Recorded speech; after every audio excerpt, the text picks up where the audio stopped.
Um, so we've been going down this path of really trying to understand the 6 inches between our ears. Man, I just everything in my opinion boils back to this.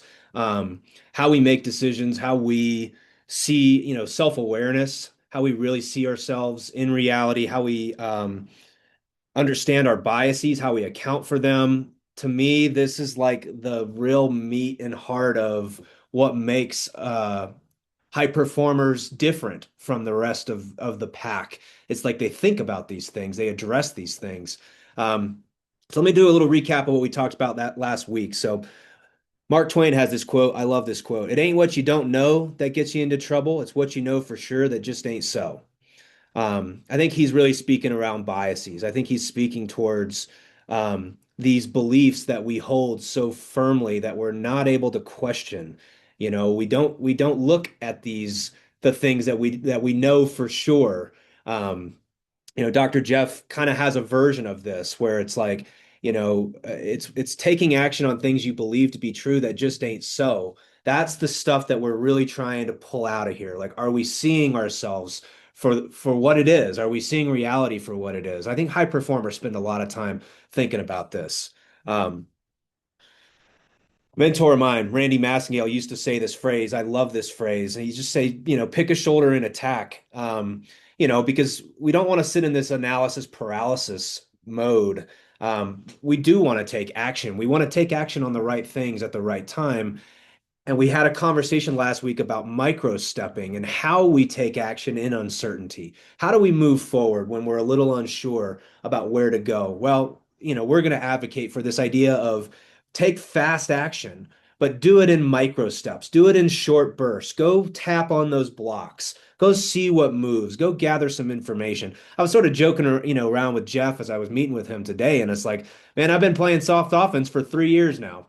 Um, Poking on all these different things, trying to see how they sort out. Am I going to go into development? Are we going to really double down on the construction business? I'm sure we're all sort of playing this soft offense right now, right?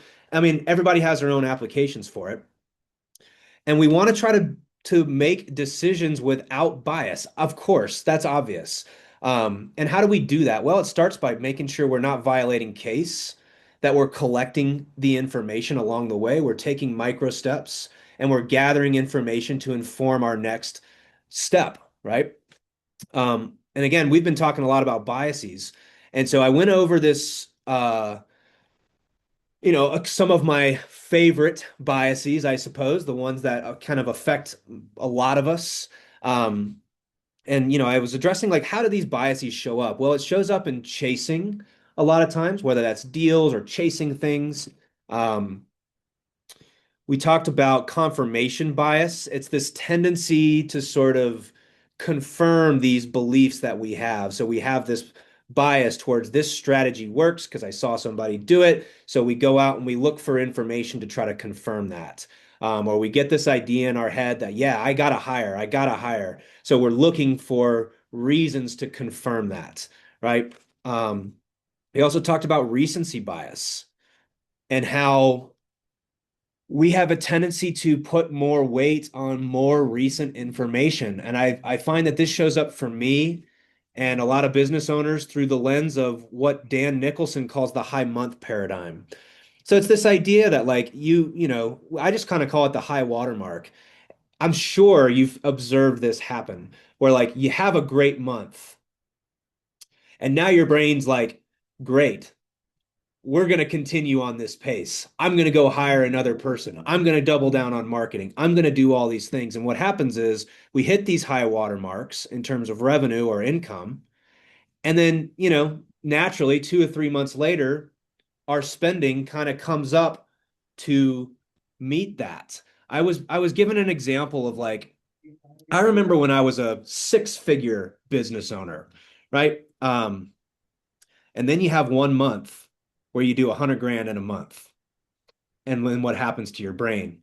Your brain goes, ooh, at this rate, I'm a seven-figure business owner. Right? So you sort of like drop into this identity and then you start making decisions as if you're a seven-figure business owner. and your spending increases. And so again, I'm just sort of pointing out these things of like the whole point of this is not to try to design out these biases. Good luck. Like that's just kind of part of what it means to be human. Like we are biased people. In a previous discussion here, we sort of said like the most unreliable component of pretty much every system is always the human. It always is. So we can't really design these things out. What we want to do is we want to account for them. We want to account for them in our decision making. Um, and I sort of, I love this. It's something called the G.I. Joe bias, which basically says just because you're aware of your bias doesn't mean you're not still subject to it. Awareness and knowledge of these things. Like, I also gave this example as I'm a competitor. I was really asking myself this question, Kyle, as we were just sitting here talking about this. It's like, oh, well, I just went and saw Kyle do a $2.5 million spec build. Is that a bias? Because like I want to keep up with Kyle because I just put a $2.5 million spec build under contract a few days ago. Right? So it's like, I mean, these things show up all the time. Like, am I doing this because this is the right move that's going to help me get closer to the life that I want? Or am I doing it because I saw Kyle do it and I want to prove that I can do it? I don't know. Good questions to be asking. Doesn't necessarily mean you're biased, doesn't necessarily mean it's the wrong decision, but it's the right question to be asking, I think. Right? Do these actions help me get closer to the life that I want? Thomas, what's going on? Good to see you, man. Jake, good to see you. Um, and then I threw up this concept from Dan Nicholson's book, Rigging the Game. Again, I can't recommend this book enough. If you haven't bought this, pick it up. We draw a lot of inspiration and sources of our frameworks from here, but he has a framework he calls the investor frame. And this is a really good frame to sort of evaluate the decisions that we make. So knowing what I know now or knowing what you know now, would you choose to opt back in to your current situation? Um, I don't know, an easy one to describe this is like, hey, knowing what you know now about that person that you hired 6 months ago, a year ago, if they're making 100 grand a year in salary and someone gave you 100 grand, would you hire that person back? Right? Like that's a good way to sort of check the things that you're doing, you know? I don't know. I don't know why this is coming to my mind, but like knowing what you know now, would you go into business with that partner again? Are you kind of stuck in this? And we're going to talk about that a little bit today, but um, let's have a discussion around biases and how they impact our decision making. I sort of gave a case in point right there. I decided to put this lot in Sloan's Lake under contract. And before I did, I start running through my big journal list of like, here are all the biases, Paul, that have shown up in your behavior over the years. Like, are these affecting your decisions? I don't know if anybody has a case in point where they've seen their biases show up. But I'd like to have a discussion on that today.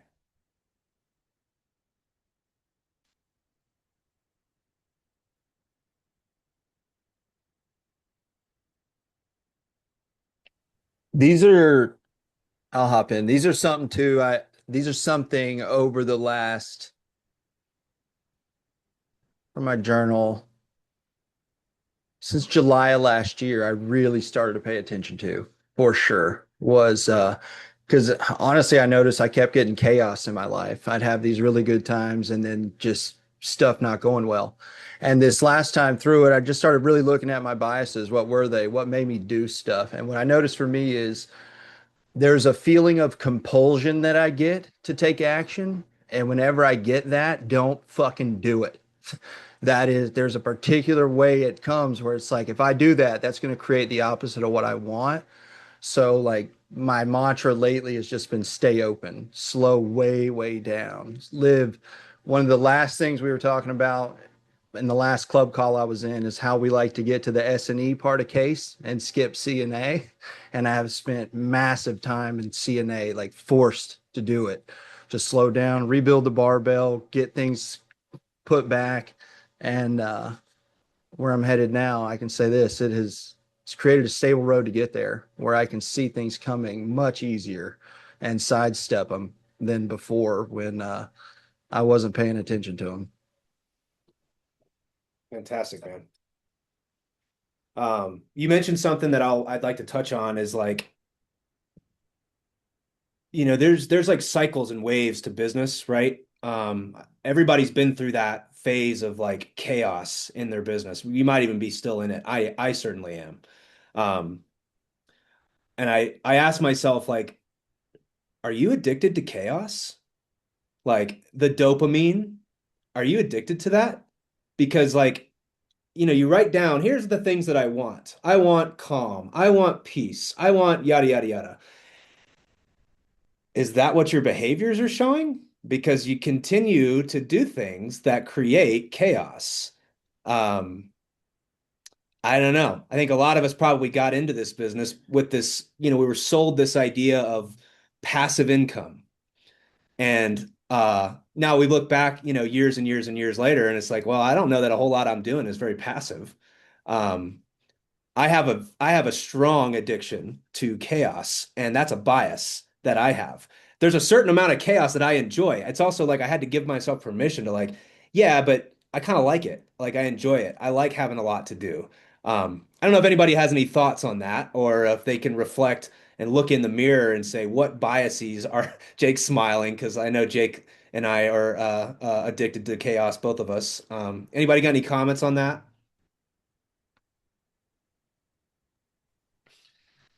I, I hear you on like kind of loving the chaos, but I'm reaching a point in my life where, I mean, with two kids running around, they generate enough chaos that I think I don't need it in at work.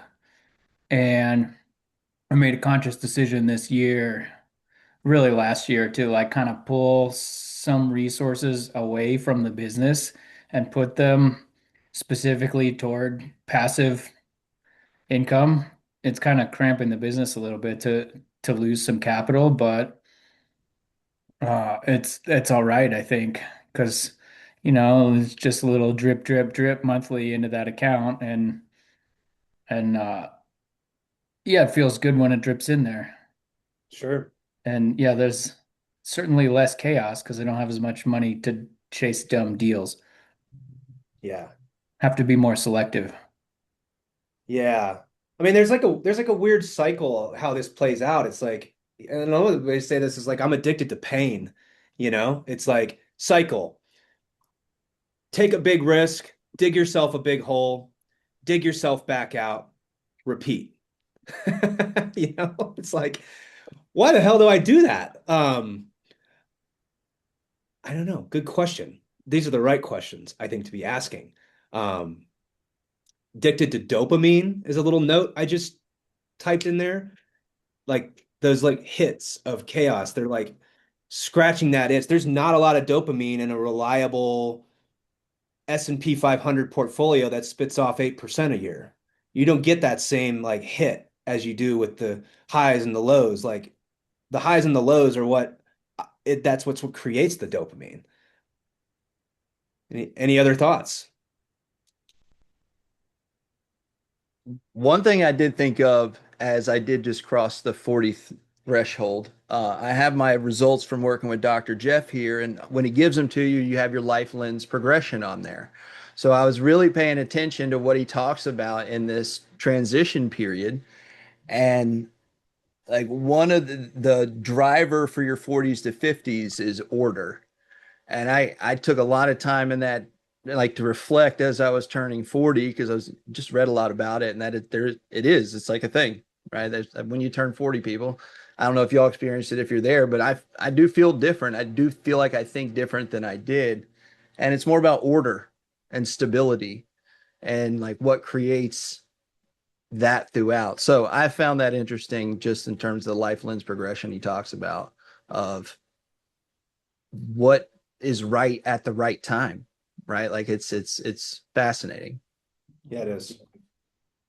For a little bit of context, what he says in that is like in your 30s, most high performers, especially men, are hardwired towards conquest and acquisition, you know? Like there's a reason why the guys who took over the world were mostly in their 30s. If you look back in history, because it's like we just have this drive towards conquest and acquisition. I want to prove myself. I want to take over. And then those acquisitions start to turn into obligations as you get older and older and older. And so you seek order, you seek more calm as you start to get, not like any of this is new information, but it's helpful to kind of point out what other things are, affecting us. We talked about recency bias. Let's make me speak more towards like things we've noticed in our business. Like it's really easy when things are going well to assume. Travis, I saw you open your mic. Go ahead. Do you have something? Um, yeah, just as far as I don't know, creating a bias mentally, it's I think what we're feeding into our minds, and for lack of better words, not protecting our minds behind. And what I mean by that is like social media. Um, there was a time where everything that was popping up in my algorithm is David Goggins and cold plunges and got to do more and wake up earlier and things like that. Now, yeah, houses and insane remodel type stuff, popping up all the time on Instagram. So guess what happens? My house starts to, look like that and spending money constantly. So it's just, I think if we're wanting to not have some certain type of bias, then it's also just protecting our mindset or our mind of what we're feeding into it, honestly. Yeah, I think today, if I don't get to it today, we're certainly going to get to it on Friday at our mini mastermind. But like, I'm going to be talking on Friday about the word intelligence. What does that mean? Um, I think one aspect of that is being able to filter information through the lens of this is a Nick Peterson thing. Actually, it came from a book, but he talks about valid versus useful stuff. Like, I think one of the features of being an intelligent person is being able to filter information through, like, yes, this is valid and this is useful. They're two very different things, you know? Like you go to a mastermind and you hear people talk about this guy's doing this thing, this guy's doing this thing, this guy's doing this thing. Wow. Yeah, it's a lot of valid stuff. Doesn't necessarily make it useful. It might be useful in context, may not be useful for you getting you closer to the life that you want. So like how we filter the information that we're consuming online, in these groups, things that we talk about, like can you filter it through a lens of like validity versus usefulness? I don't know. I find that interesting. Jake, what do you think about all this? I was thinking through like what I want to say because I definitely have a lot of biases and I think about them a lot and I've made a lot of mistakes in my life and in my business about I think some key ones for me are feeling like I'm behind and needing to catch up. Dr. Jeff talks a lot about that and it's like I came out of the womb feeling like I was behind. Like I gotta catch up, right? I got so much to do.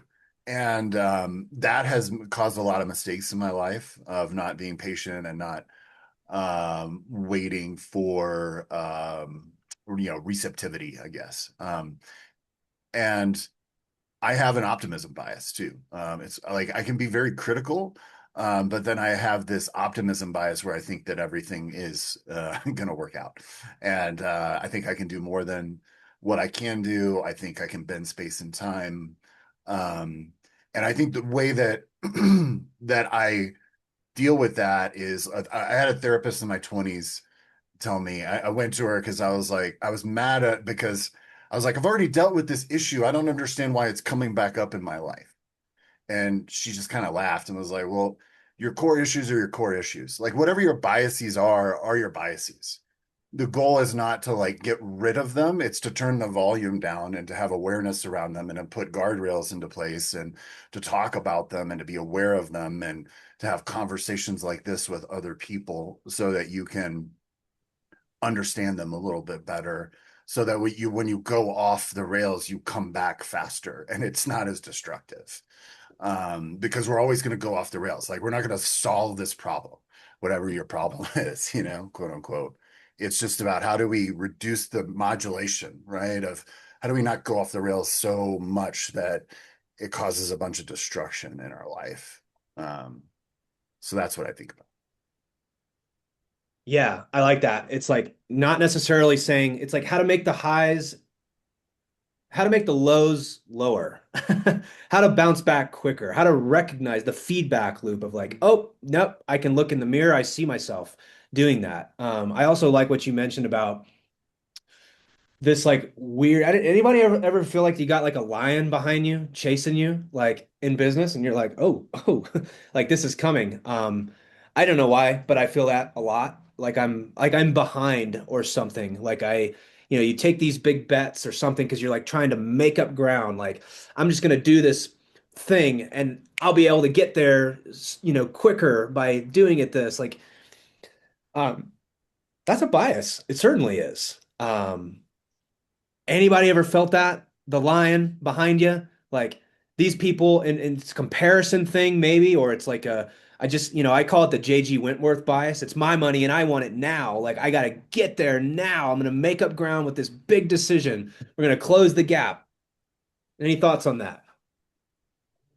That line is interest payments. Yeah. I mean, it's Interest. real. It's real. It's not like it's fake. I mean, it's not like it's not real. It's just, I mean, I feel that line when I leverage up a little bit more than maybe I ordinarily otherwise would. Like, okay, every deal's got that. Like, how much does it cost to own this house every day? And like every day that the project's not done, it's like, ooh, that one's $175 and this one's 140 and this one's 118 and like, I fell behind $516 today. Oh no.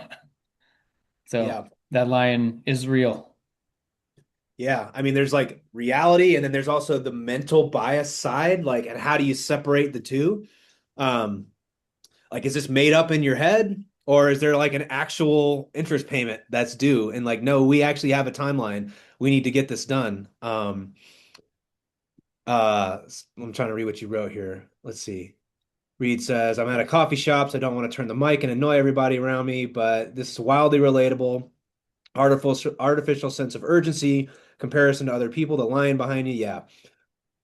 I mean, yeah, like I think that's part of intelligence is like also being able to pull apart like, is this a bias or is this reality? Like again, we talked about fear, how like fear can be your friend. It can also be your enemy. Um, like, yeah, you might need to be a little bit afraid. Like you might be heading towards a bad situation. Like we need to do something. That's not fear as like a made up thing in your head. Like there's a reality of like that's informing you on something. But then there's also the fear of like we do things um not because fear is our friend, but because it's like it's made up. It's made up. We're making that shit up in our head. Um, what do you think about all this, Brandis? What's your comments? You know, I think definitely, I mean, I know for me personally, I've dealt with biases, especially this year, working on some of the smaller, I guess what I would maybe consider smaller fix and flips and fighting with people over, $5,000 here and there. It's just like, what's the point? We're doing all this work just to make 40,000. I guess I've reached a point in my life where I'm just like, I don't want to fight with you over 40, over to make, 30, $40,000 on the flip. Like I'd rather, especially because I've done development projects and I, I just know what it feels like to get those really big wins. And so it kind of just, so that's something I'm grappling with personally right now. I have some land that I am working on, and part of me just wants to just simply focus on that land and focus on that, on these development plays. But also those plays take years, right? You can't get anything done in 4 months. It takes years. And so, Yeah. So I'm kind of, that's what I'm personally, grappling with is, struggling with, do I continue to really force the issue and really press forward on these fix and flip projects? They obviously keep, guys I like to work with busy and keep money, coming in. or do I just cancel Christmas and just focus on, the bigger development deals? And but at the same time, if you put all your money into a development project and something happens, well then damn, that's all you've been doing for the last 3 years. Yeah. Well, I think the natural like underlying question with every decision that we make is like, what do you really want?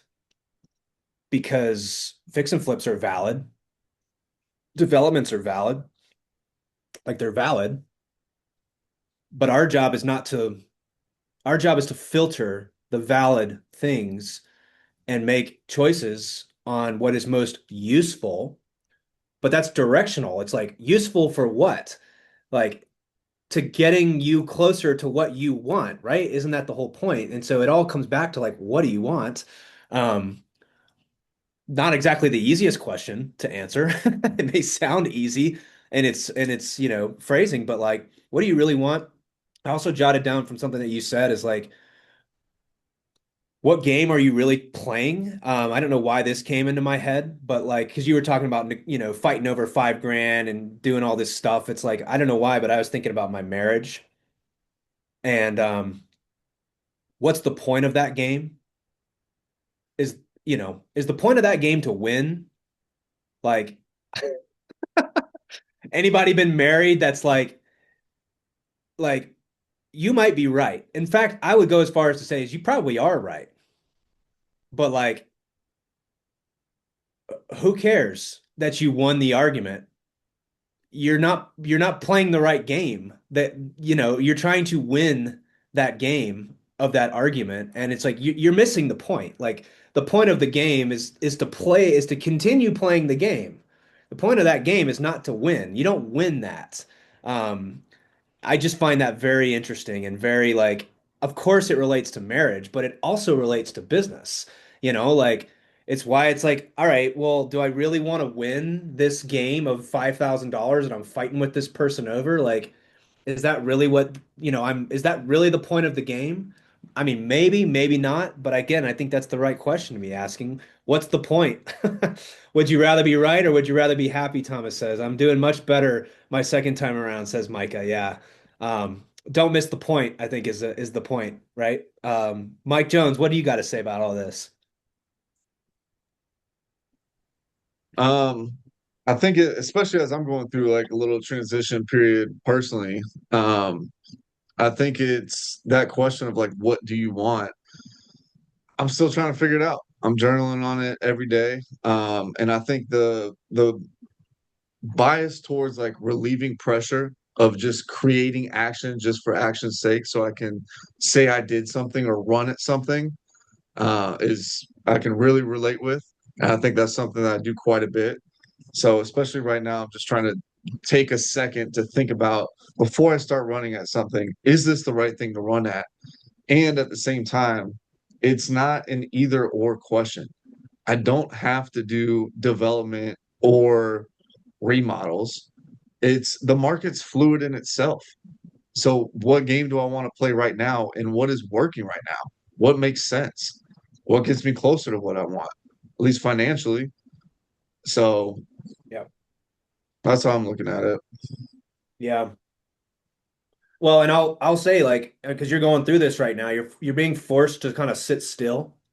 Yeah, That's tough for it's people like annoying. us. That's tough for people like us. Like, and I think I don't want to say that that's a bias, but we've attached a lot of our identity towards our output. At least I do. I'm not trying to speak for everybody else. I do. You know,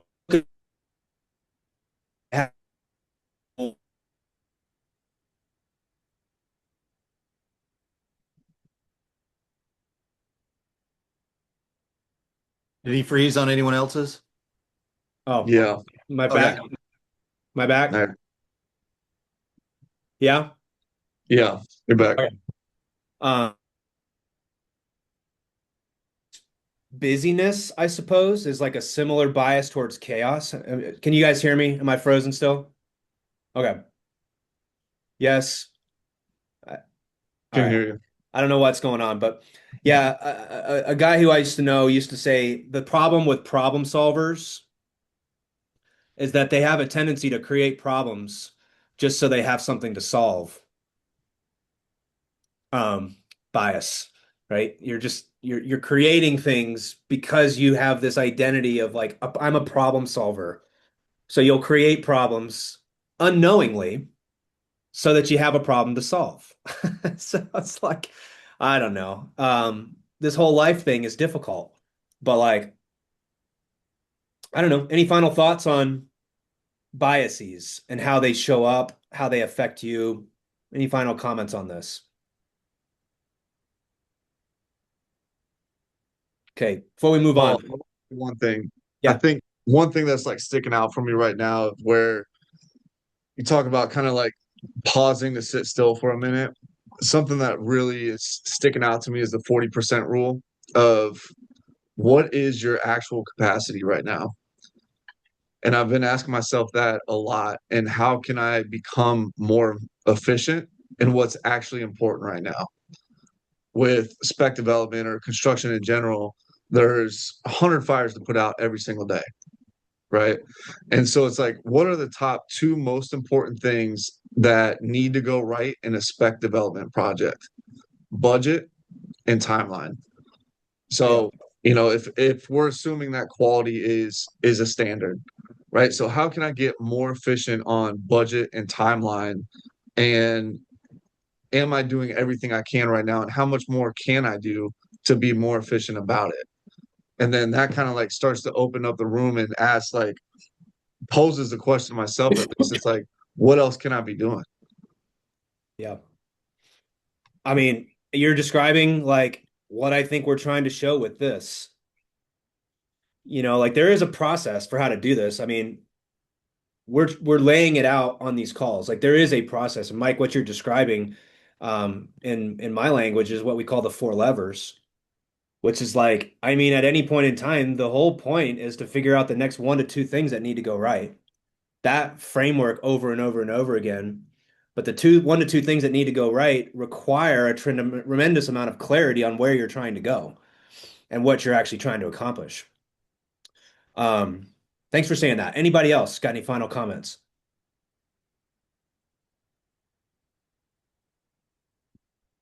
All right. So I think about this quote a lot. I think about this quote a lot. Um, Fairly obscure reference here. Virginia Satir was a childhood psychologist. But for whatever reason, I heard this quote probably 5 years ago, and I think about it all the time. She says, most prefer the certainty of misery to the misery of uncertainty. Um, and what I think about a lot when I hear that phrase is we have a tendency towards staying in situations that may or may not be serving us. Let's just say they are not serving us, but we stay. Why? Because it's like the devil we know. Shout out to Nick Peterson and Dan Nicholson for helping me understand this. The idea of the certainty of misery.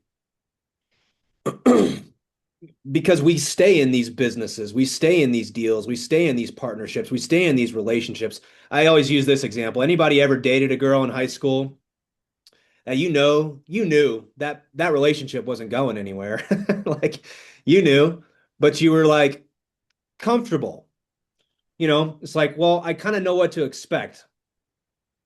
So you stay. You've probably lingered with employees for longer. Like, yeah, I mean, they're not an A player, but like I know what to expect. And the unknown of like, well, what would I do if I let this person go? Like there's all this unknown that's out there. And that's a bias. That's a bias, right? AKA we don't get what we want a lot of times because we're unwilling to let go of the things that aren't serving us. We're attached to them. We have a tendency to get attached to the decisions that we make, you know? Whether that's like, I mean, you can go so granular with this. Like, I'm attached to the systems I use in my business, even though they're not serving me anymore. I continue using them because I don't want to go through the process of trying to figure out what else I would do. I think one of the reasons we don't get what we want out of life, or we make it harder on ourselves than it needs to be, is because we have a tendency to choose the certainty of misery over the misery of uncertainty. Uncertainty can be difficult. It's why, Mike, what you're going through right now, I mean, miserable may not be the right word, but like it's uncomfortable. We're uncomfortable. We're more comfortable in situations that at least we know what we can expect from it than we are from the misery of all the uncertainty that's out there. Um, and like I said, we have a tendency to get very attached to the decisions that we make. We have a tendency to be attached to the biases that aren't serving us. If you're a competitive person, if you're someone who's addicted to chaos, if you're someone who's doing all these things, like you know, you're doing these things that aren't serving you. Why do we continue to do them? Because we're used to it. So again, I guess I would ask, maybe I have a bias towards this, but I would ask that you guys give some thought to that phrase there. Why do people stay in relationships longer than they should? Why do we maintain those employees who aren't A players? Why do we stay doing things that, again, like I said, miserable may be a little bit of an extreme. You may not even realize that you're miserable, but we stay. Why? She makes the argument because the certainty of misery is easier on our brains than the misery of uncertainty. Okay. Uh, two comments, like I said. What keeps us from getting what we want out of life? I think the certainty of misery is a big part of that. It's like we just are unwilling to change our mind about certain things that are no longer serving us, and we stay longer than we need to. But I think we also have a fear of defining success. So, like, why? Why do we not define success in certain areas of our life? Um, I think what I've observed about myself is like, because when you define success, you inherently define failure. And so we don't want to define success sometimes because in doing so, it sort of highlights the gap. It highlights the gap. We don't want to be failures, so we don't define it. So we say things like, I want to be, excuse me, happier. It's like, well, what the hell does that mean? What does that mean? Like when you define happier as like, I only want to work between the hours of 9 and 4. I want to make every kid's soccer game. I want to travel this amount of times per year. We don't define that sometimes because we're like not doing it. So it makes us sort of like feel as if we're failing by defining success. But that's what keeps us from getting what we want. Like if you can't define what you want, how are you supposed to get there? One of the reasons we don't do that, in my opinion, is because defining success also defines failure, and nobody wants to be a failure. So oftentimes we just leave it ambiguous. I want to make more money. And so when we don't define success, especially folks in this room, especially high performers, they will default to more. That's the default. This year, I want to make more money than last year. This year, I want to be healthier. This year, I want to travel more. What does that mean? What does more mean? Like you just want to travel more and more and more and more and more. Like you want to make more and more and more and more money. That's not a solvable problem. That's not a winnable game. It's very difficult to solve for I want to make more money.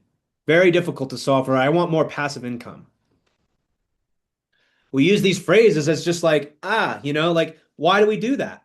Because humans are hardwired towards more. So, like, if we want to start eliminating these biases that we have, bias towards more, like, is your goal to have the biggest team possible? Is your goal to make the most money possible? What does, like, I want to spend more time with my kids mean? Like, what does that mean? How will you know when you get there? Some games are played to win. Some games are played to play. Like, how do you define success in your marriage? That's not a game, in my opinion, that's played to win. You don't play that game to win. The point of the game is not to win. The point of the game is to play the game. How about like religion or your relationship with God? What is that? Is that a winnable game? Like, is the point of the game to win that? Like, or is the point of the game to get as good at it as you can? I like this phrase of like the point of business for me, like, yeah, of course there's a winnable game attached to it, but I've always resonated deeply with like the point is to see how good I can get. Like high performance for me is one of those kinds of games. Like the point of the game is to play the game as well as I can to see what my actual potential is. There's like a phrase that used to stick out to me of like, at the end of your life, you get to the pearly gates. Like my definition of hell is like the person that you are meets the person that you could have become. And you meet that person, and it's like this gap of like unfulfilled potential. That's scary to me. I don't like that. So at the same time, there are games that are played to be won. You might be one of those people who's like, the point of making money is to see how much money I can possibly make. I mean, no judgment if that's the case. But typically, what I find is like money can be a winnable game. Also, you can take these things and put them in short bursts. Like with money, the goal is to go make $1 million a year. That's a finite, winnable game. But if we don't define success, we default to more across the board. Across the board. The problem with that is we have no way of measuring, are we getting closer? Because there's nothing to get closer to.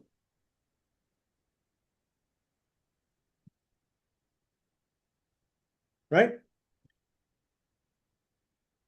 So I want to have everybody give some thought to this week. We're going to be expanding on this on Friday of this idea of closer over more. We have a tendency as humans, especially in high performance space. If we don't define success, we will default to more. So let's get clear on the games that we want to win. What are we trying to get closer to? Like, is there a winnable game here?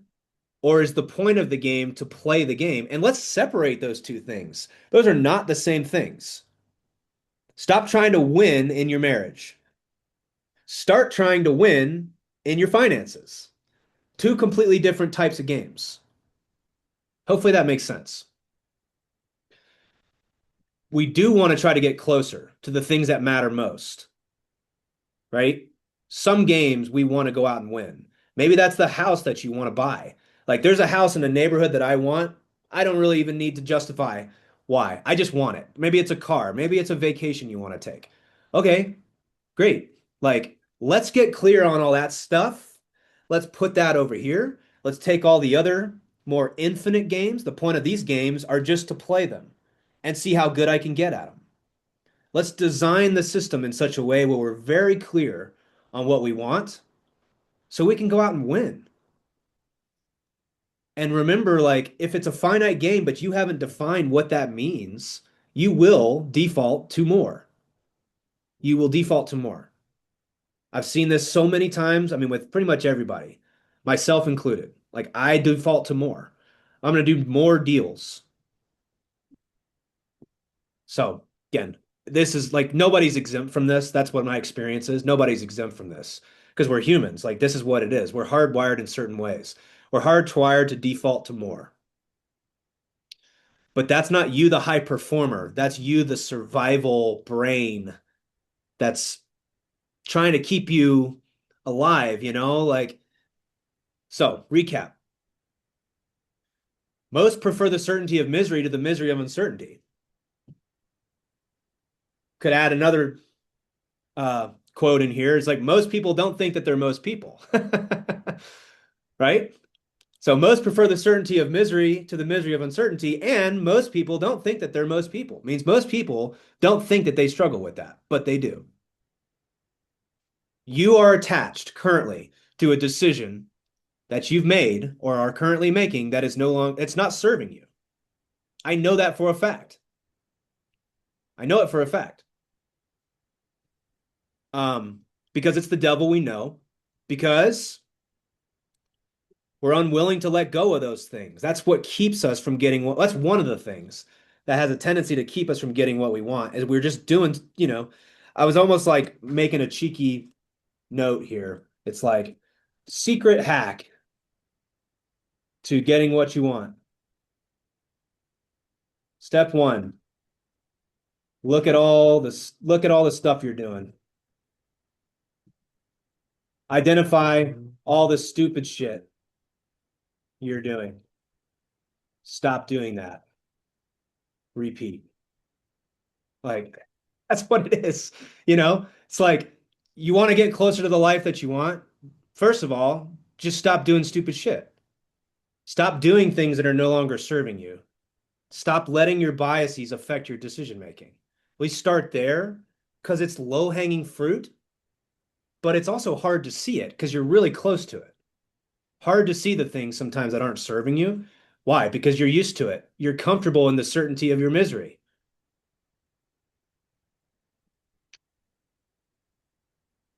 I love this conversation.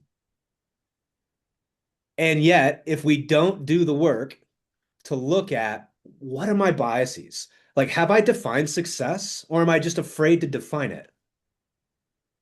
If we can't define success, how do you expect to get it? You can't solve for more. I mean, I went through engineering school. There, you can't solve that problem. You can't solve for that. We have to get good at recognizing our biases. We have to get good at recognizing where there's gaps in our ability to define success. And we have to be able to separate winnable games from this. The point of this game is not to win. The point of this game is to play. These are two very different things. So we'll talk about this more on Friday. But between now and then, first of all, if you want to read more on this topic, this is like the stuff that I draw on. These are the books that I reference and I reread a lot. I don't read them start to finish. I'm looking for things as I read them. But these are some of my all-time favorite books on what's going on in here.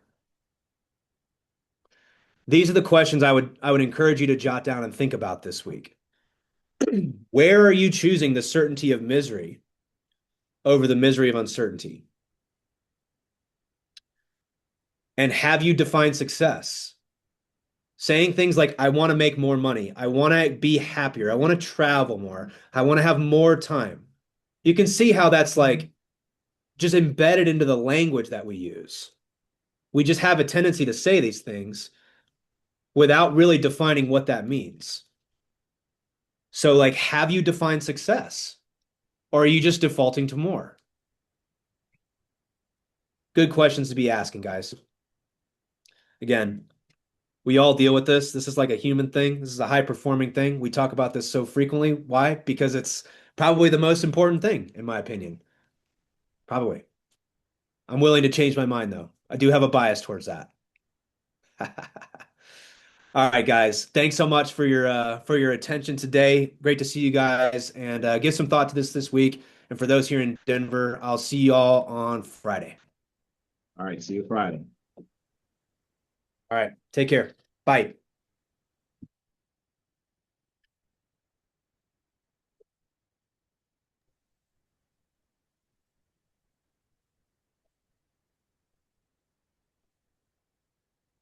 Great